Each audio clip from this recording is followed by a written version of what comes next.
Göreve geldiği günden bugüne kadar Yeşilyurt Belediyesi olarak Sayın Belediye Başkanımız İlhan Geçit'e Yeşilyurt'umuza yapmış olduğu hizmetlerden dolayı, katmış olduğu değerlerden dolayı teşekkür ediyorum.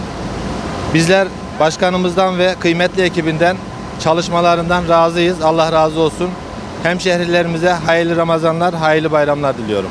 Bizler bugün saha çalışmaları kapsamında İnönü mahallemizde İstasyon Caddesi diye tabir edilen bölgede bir yıkama temizliği yapıyoruz.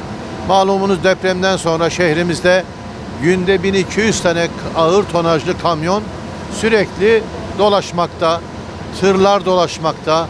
Hala inşa ve ihya süreçleri henüz tamamlanmadı. Muhtemelen birkaç ay daha, 4-5 ay daha bu süre devam edecek. Bizler de caddelerimizin artık süpürmekle temizlenmeyeceğini görüyoruz. Dolayısıyla caddelerimizi sık sık yıkıyoruz. Basınçlı pompalarla, yıkama araçlarımızla yıkıyoruz.